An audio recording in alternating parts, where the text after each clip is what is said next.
back for episode number 38 of Mysteries and Beliefs podcast with John Carter. Today, I'm joined by my reoccurring regular, Shauntel. Hey. And Lisa today as well. Hi. On today's show, our topic will be the Dybbuk Box, the original Dybbuk Box.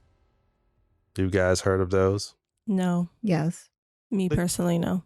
Yeah, Lisa has, because she sent me a story about the Dybbuk Box. I've seen something on it before, but we're going to start off and reference the original Dybbuk Box. I'll have you read just that one portion of the article on the top. The little blurb. The history of Dybbuk boxes.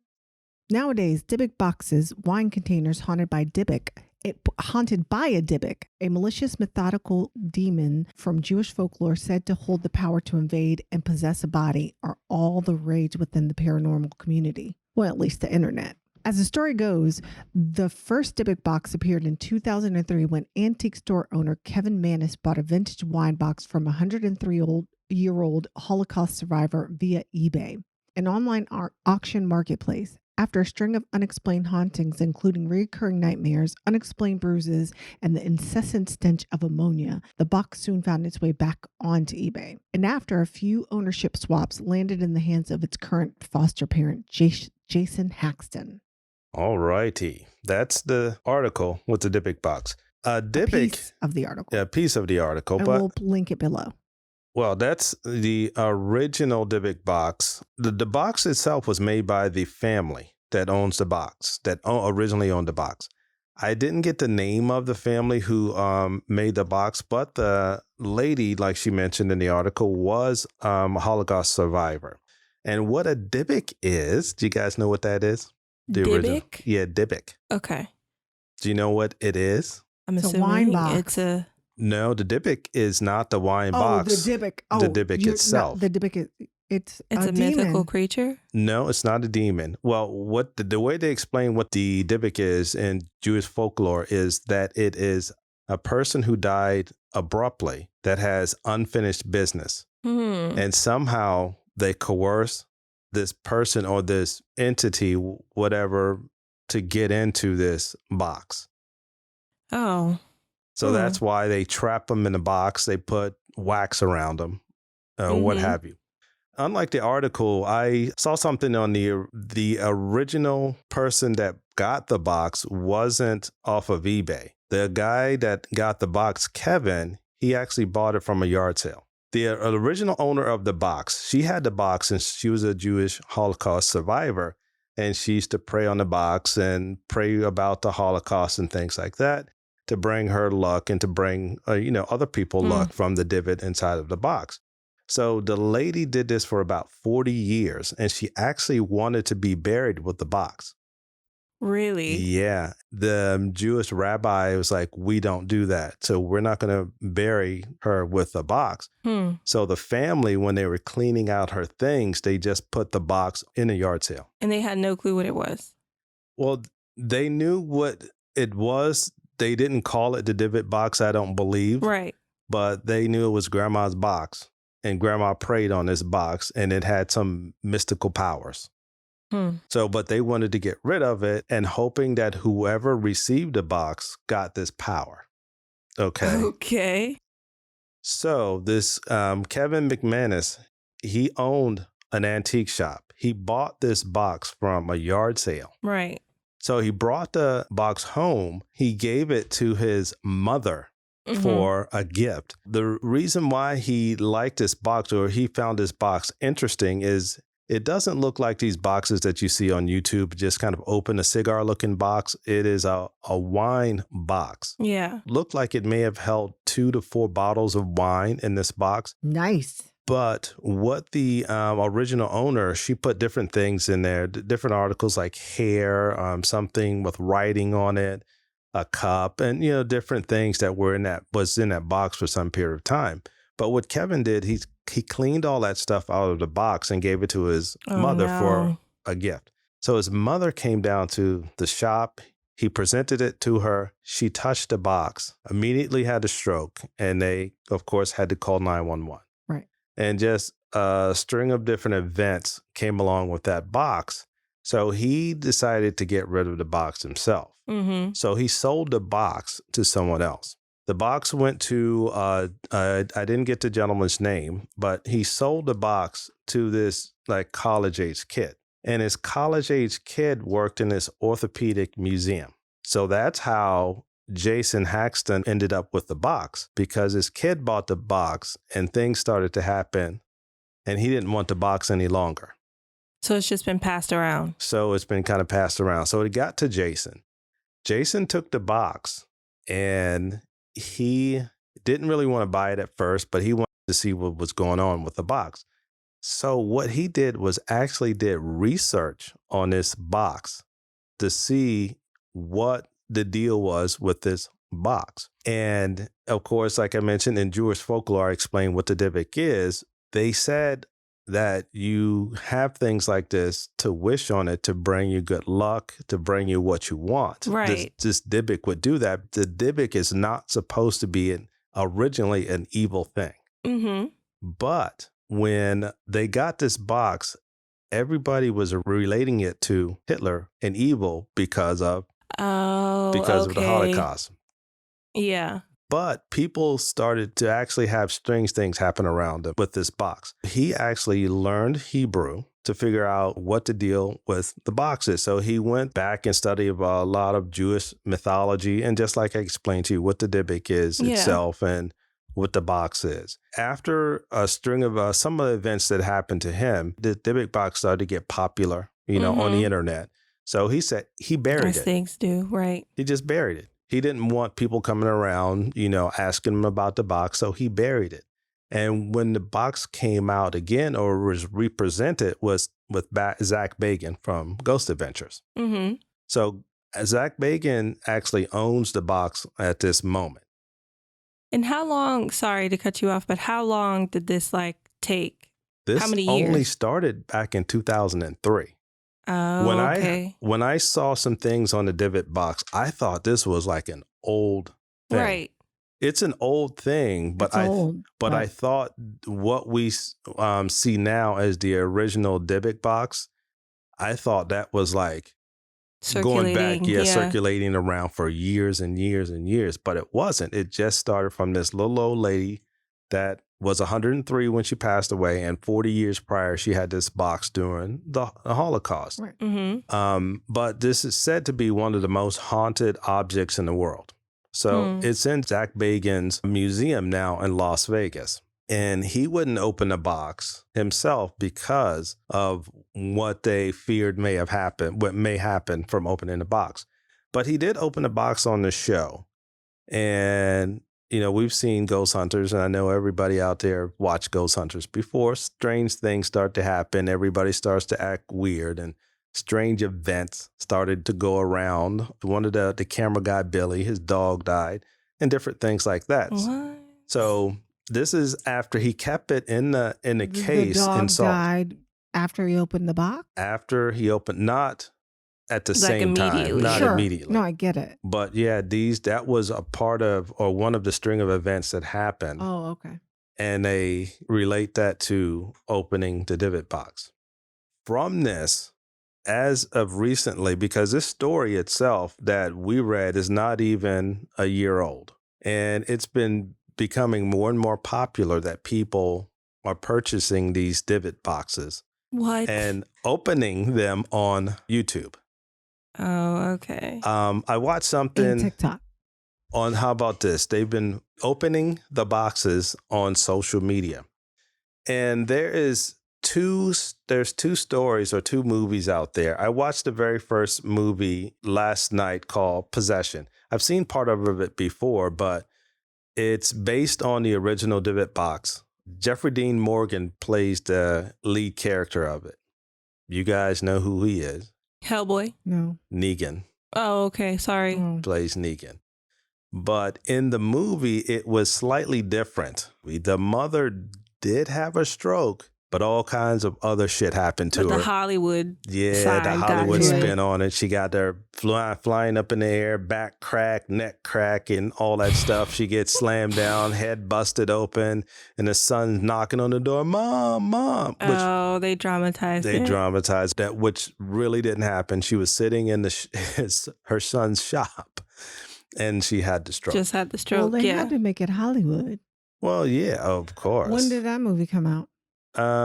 I don't know exactly which year that movie came out. It's both of them they have on Amazon Prime. Okay. The first one I watch is Possession, and the other one is Chris somebody that opened the Dybbuk Box. And it's like a documentary where he buys a Dybbuk Box. He's the one who bought the one off of eBay. He buys it, he opens it, and a bunch of strange things happens. And this is funny that you remember the one that we talked about before when the YouTuber opened the box and his YouTube plaque fell off of the wall. Yep. The only thing in the room that fell off the wall. Right. Yeah. Right as he was opening the box, he turns around and looks at it before it falls, and then it falls. And that was his YouTube plaque. Mm-hmm. That was the only thing that fell. But it was exactly like the movie or this documentary. He opened the box. First, he did an EVP or EF meter on it to see if there's any, electrical activity on the box, which it was. Yeah. So he also used a spirit box or whatever they call it to talk to the box. He did it exactly like this guy on this documentary. So the box said something. It did have an EM meter. It had everything, just like the documentary. And then on the documentary, when he opened the box, all the electrical activity went away. So there was no reading on the meter at all. Wait, when he opened the box, a big picture fell off the wall behind him. Almost exactly like the YouTuber guy did. Oh, wow. And there was no electrical activity. It was all gone. And strange things started to happen around his house. And the same thing with the YouTuber guy. Mm-hmm. Strange things started to happen. And what's strange about this, these people are buying these boxes. Are they real? Probably 99.999% of them aren't real.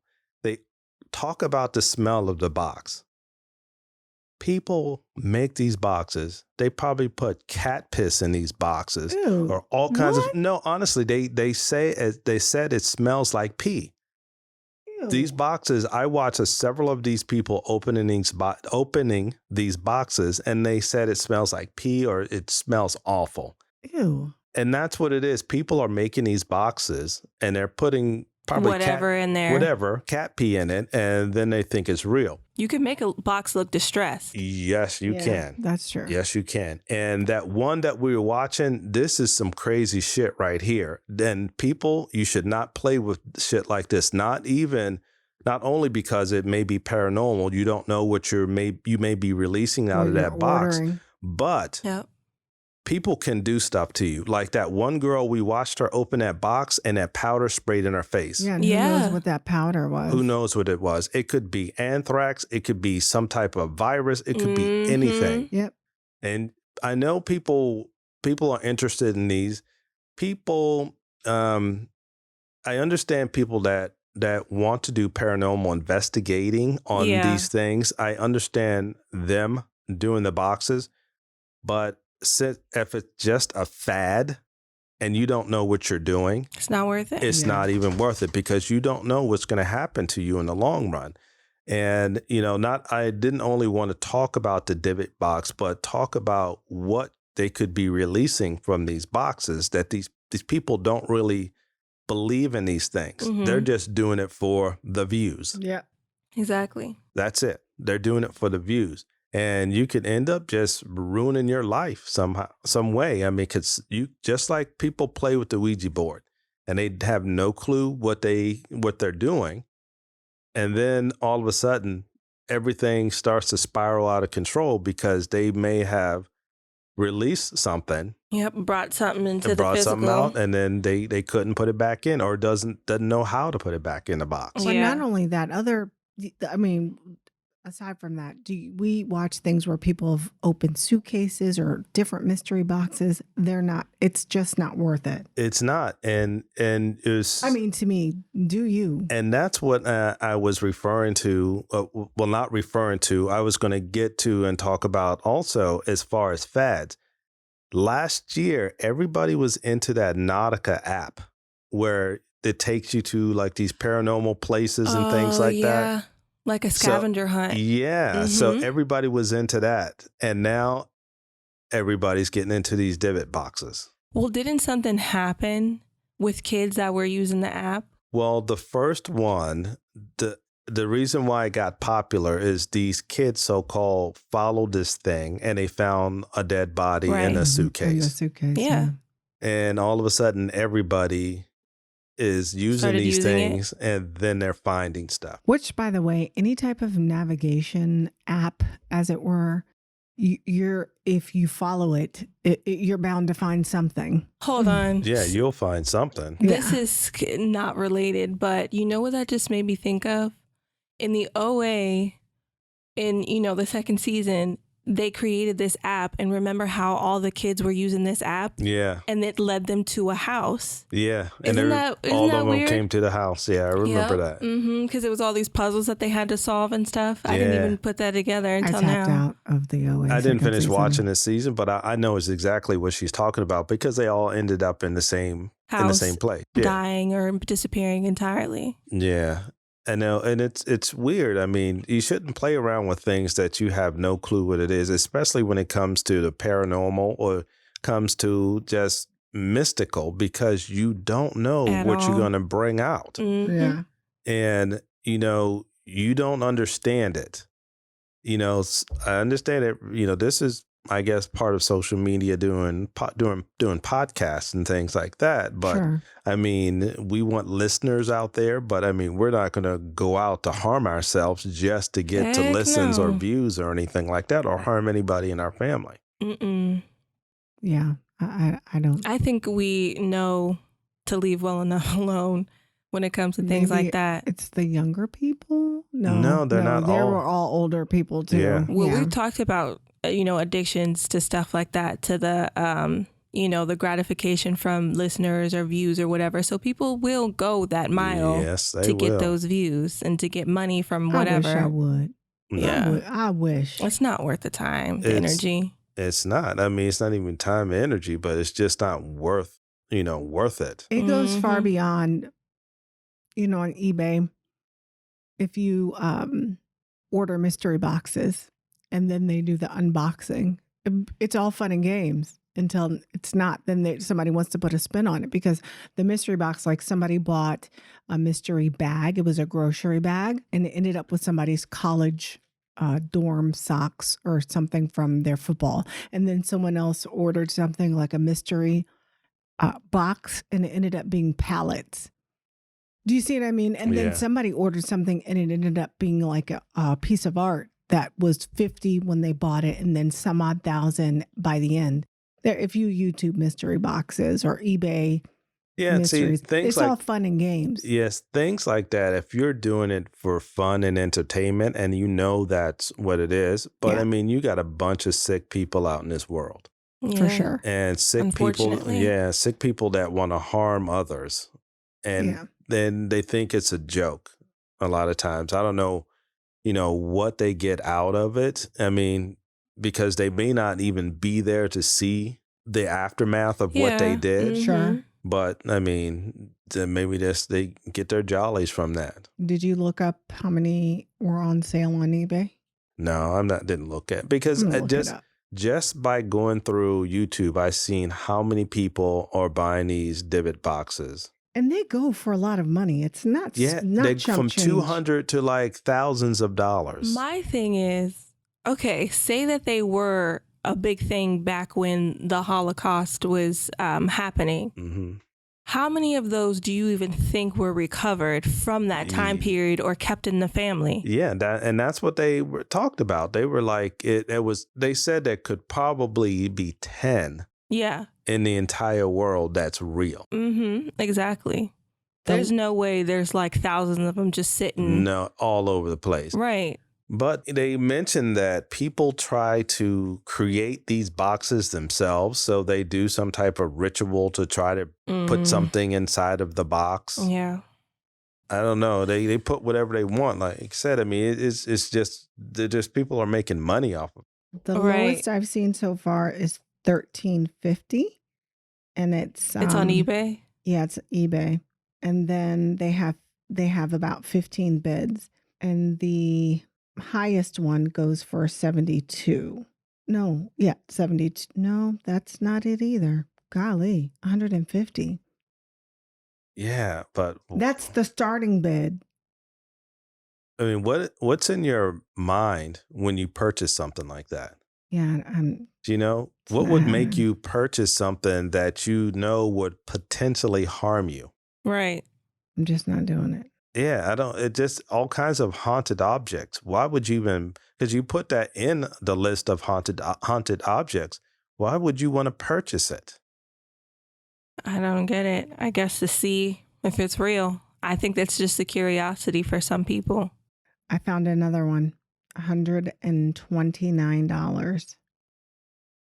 Do you think if there wasn't any YouTube or social media right now, and you could buy like Yellow Pages, because we used to get, was it Yellow Pages? Yeah. Yep. Used to purchase stuff off the, what did they call it in a newspaper? I couldn't remember because it's been so long ago. Can't remember. But you can purchase stuff off of a newspaper or a haunted box. Yep. How many of these people do you think would purchase these things? It wouldn't, I don't know that it would be that popular. Yeah. It wouldn't be. It would be some underground kind of thing. Yeah, right, exactly. It would only be people that are interested in investigating the paranormal that would purchase these boxes, and all kinds of, haunted objects. The same. I mean, watching this one guy that I'm referring to, I'll link the movie or the so-called documentary in the show notes, but things around his house started to happen. He put cameras up, and the most of it I saw was like pictures and stuff falling off of the wall. All those things that you see on these documentaries and people putting on YouTube, they can be easily replicated. Yeah, of course. Yep. Very easy. A picture on the wall, I can put like a little sticky on the wall and time it how long that sticky takes for it to come down. Mm-hmm. Or like, there's plenty of camera tricks. Like the one, not even camera tricks, like when stuff is flying across the room, but you only see one portion of the room, and your homie could be on the other side, like, throwing stuff, giggling, throwing stuff across the room. Yeah. Mm-hmm. I mean, I know there's things that happen. Everybody's not going to have that paranormal experience from these things. No, not at all. Especially if it's not real.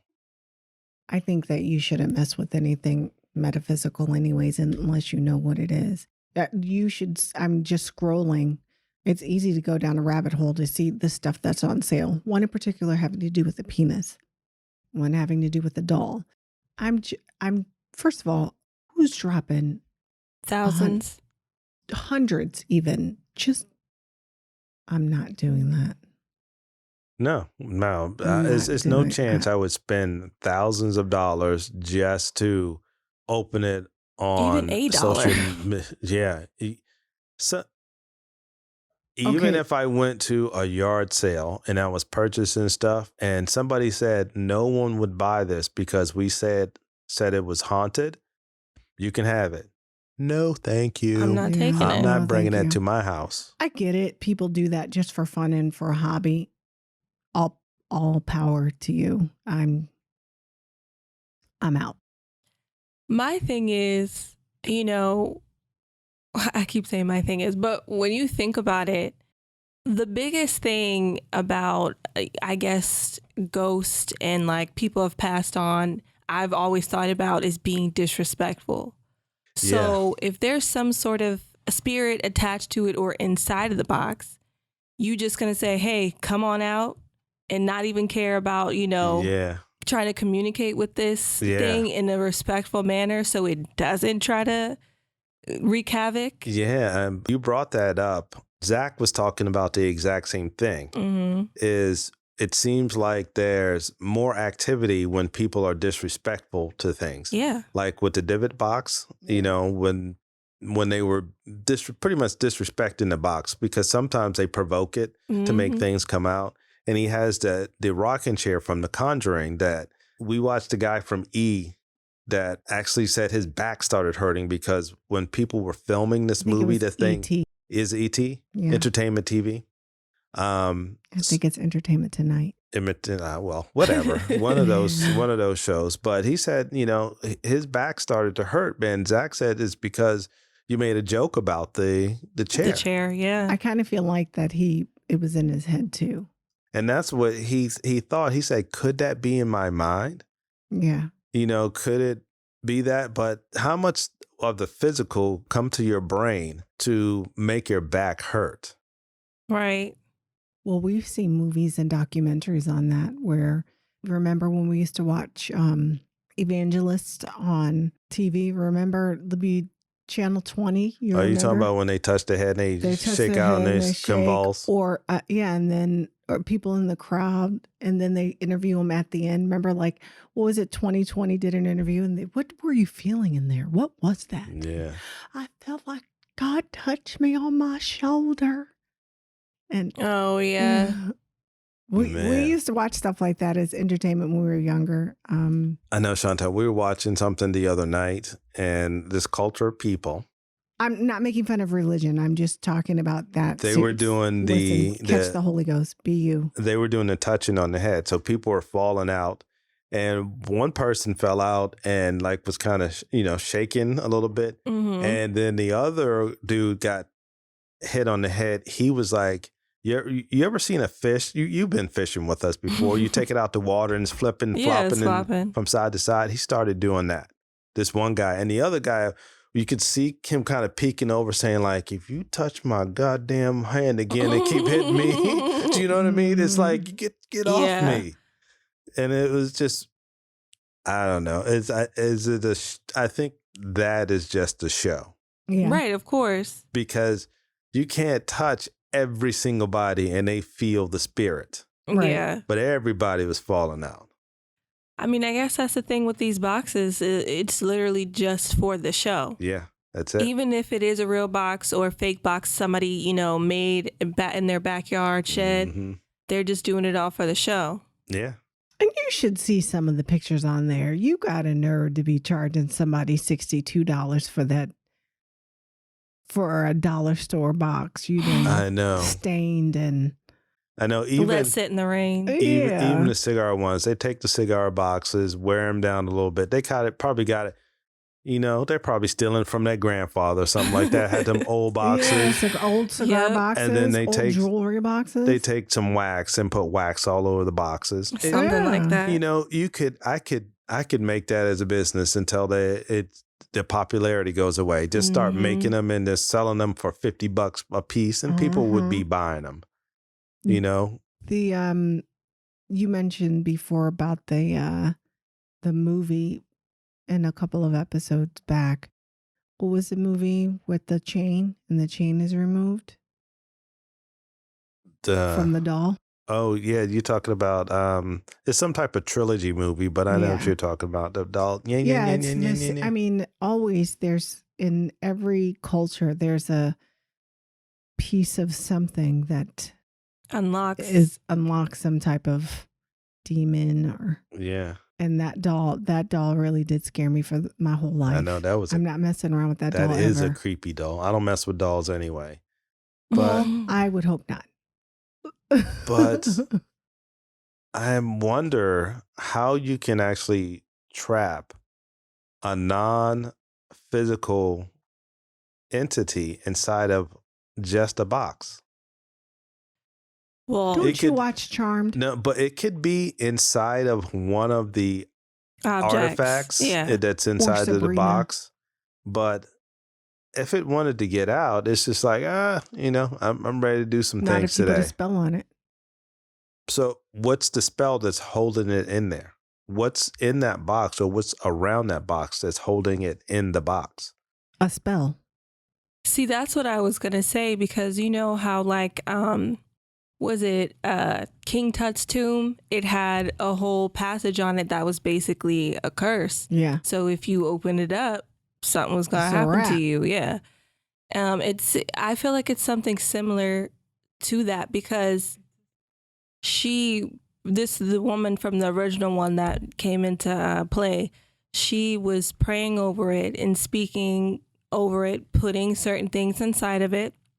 So it may not even really been just one spirit. It might have just been a few things attached to these items and the box. She wanted to be buried with the box. Yeah. So who knows? She might have attached herself to it at some point. Attached herself to it, or she wanted to be keeper of the box. Like, I want this with me, so it will never come out. Right. Yeah. In this article that we mentioned earlier, that Jason Haxton, that owned the box before Zach Bagans had it, he said that now that at the end of his term with the box, that he's been healthier than he's ever been in his life. Blood pressure's good and everything's good.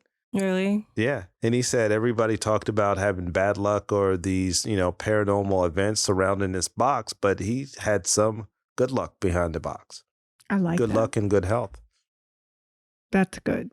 Because even if it was, let's just say it was mental, all in his head, he's doing better than before. It's a win, regardless, That makes me think of how, like, in books and movies, people tomb raid or raid these sacred grounds, and then they take things from it. And, they knew they weren't supposed to, but they took a coin or they took some jewelry. And then not until they put it back does all this stuff stop happening, because they disturbed the, I guess, whatever that was there in the first place. And when they... Yeah, and it's just like how we talked about before. When you have something in your house and you start moving things around. Yep, the energy changes. The paranormal activity kind of shifts around from spot to spot inside the house. Yep. Guys, I mean, you shouldn't mess with this stuff if you don't know what you're doing. I haven't heard anything, catastrophic happening, except for one person, Post Malone. Had a car accident. He was on the show that Zach Bagans opened the box. So he was in a car accident. They had to have an emergency landing on his plane. And there's a couple other things that happened. Sheesh. And this was the first box or a different box? This is the quote unquote original Dybbuk box that Zach Bagans has. You know what I was just thinking about? Because when you told the story of when the guy bought the box that had the antique shop and he opened it for his mom, maybe that spirit tried to take possession of the mother. Yeah. And crunked her up. Yeah. She was too old. Don't make She couldn't handle it. No, but I mean that kind of makes sense. Kind of makes sense, but that's what the movie Possession is about, because in the movie, the younger daughter gets possessed by whatever in this Dybbuk box. And of course, just everything just goes crazy, with this little girl. And they finally, at the end, they get the Dybbuk out of her. And the Dybbuk, somehow. Yeah. Well, I know how, but I don't want to spoil the entire movie. Right. But yeah, and with the documentary, I really didn't watch it to the end because it was boring. It was like a more boring Paranormal Activity type thing. Oh yeah, those movies. Yeah, but it wasn't supposed to be a movie. It was supposed to be a documentary of him opening this Dybbuk box. Yeah. I don't know. That's okay. I think when you watch too much of that stuff too, anyways, you absorb some of that energy. What do you mean? Like? I don't know. I don't know. You just absorb some of that stuff. So I don't think you should. You mean like the actual documentary or like fake movies? All of that. I think you do. You just open yourself up if you Well, it depends on which end of it you're on. Yeah. Because paranormal has become very popular over the last year, because you can see even on YouTube, women and men do their makeup and they retell murder mysteries or paranormal mysteries. Yeah. And of course, with people sitting in the house, it's become even more exciting because there's only so much CSI or Criminal Minds and whatnot you can watch on TV. Yeah, I know. And it is true. And if you go on YouTube, you can see how many of these paranormal shows that we talked about before that are on TV. And I listened to a podcast, someone that's been a paranormal researcher for many years. And he's actually been on the show Ghost Hunters and has done his own things. He talked about on these ghost shows how long it takes during a real investigation to see anything happen. Any sort of activity. All these shows, something seems to happen right away all the time. Well, that's editing. Not even the power of editing. He's talking about you can go to a place for an entire weekend and never see anything. That's true. So if you're investigating for 72 hours and, you don't find anything at all, but you turn on your TV and they're only investigating for maybe 6 to 8 hours overnight. Right. And there's always something happening. And, just like the YouTube TV shows, or why do I say YouTube TV shows, but the YouTube channels that do paranormal investigating, there's always something happening. There's a lot of pictures are clickbait because you don't see the same ghosts that they put in the picture. Even of TikTok, course not. They do that. Were you watching that with me? I was showing you the different ones. Yeah, I don't look at TikTok. How did he get all that stuff happening? Yeah, I'm going to go investigate this thing. You guys, if you want me to do a part 2. And then he investigates and all this stuff starts happening. Yeah. I mean, you see it. The best things to watch is when you get something like Caught on Camera, the TV show. Most of those are surveillance cameras, and they pick up things because surveillance cameras will surveil your house for hours and days and in the entire year. And something may happen. You may see something from that, but sure. Just to go out and think you're going to see something, I mean, it's not always going to happen. I mean, because we have strange things happening in our house. It's not like we can put cameras up right now. We should. And pick something up. We should, especially after the other day. I think that's a little suspect. I don't know what's going on with that. What? We might need to redo. What happened the other day? The candle. Oh yeah. Yeah. I forgot about that. Yes. I don't think the sound bar made the top pop off. No, it did because we tried to recreate it and it did not happen. Yeah. That was so random. Okay, so we were sitting back watching the movie Tenet on Saturday. And of course, only Shauntel and I were paying attention to the movie. That's not true. Below my TV hangs on the wall. He's saying that because I was looking at my phone. The TV is on the wall, and underneath of it is a shelf with our sound bar, and on the shelf is a candle that was not lit and has not been lit. Just watching the movie, and all of a sudden we see not only did the top fall off of this large candle, it popped up and flipped onto the floor. Oh, it fell on the floor? It just flipped over. It flipped. I thought it flipped It fell. on the thing. No, it didn't just fall over.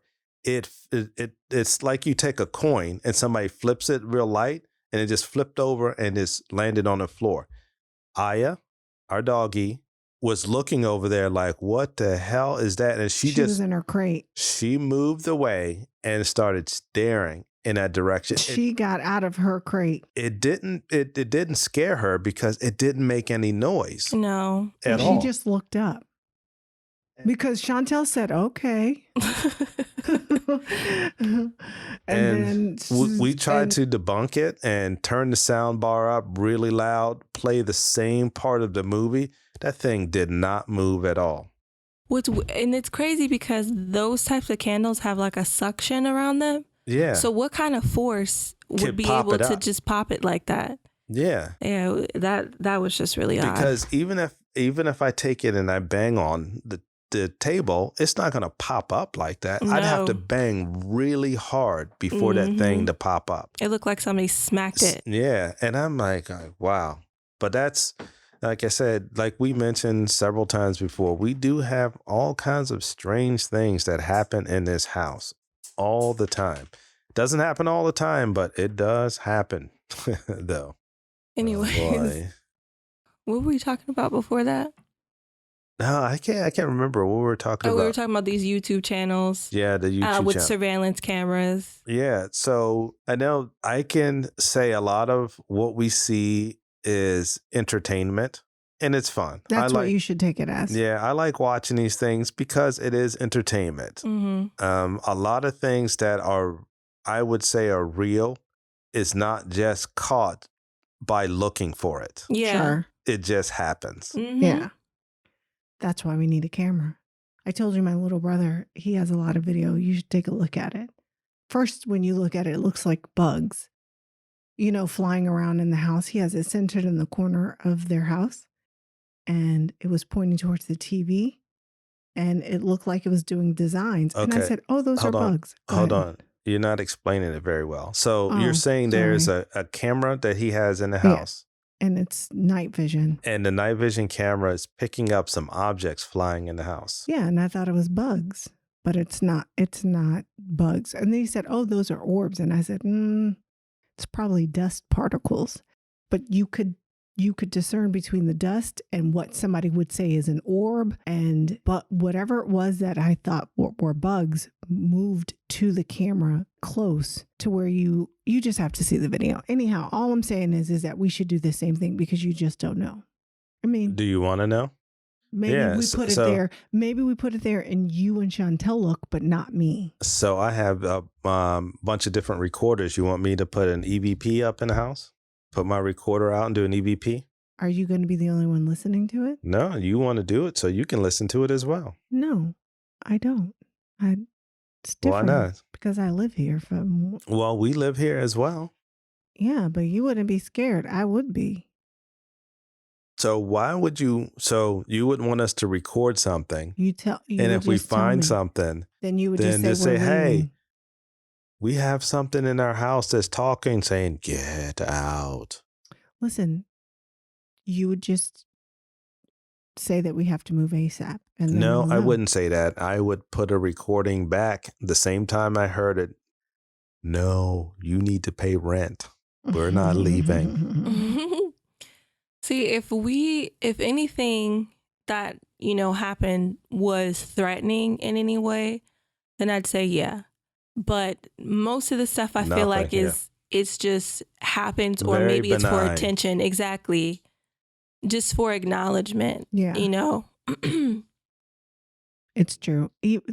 Yesterday, when I heard stuff drop in the room, I was going, I always try to, because I always hear it down the hallway in the room, like on Dad's side of the bed. And I go, maybe he dropped something. No, it was this morning I heard it.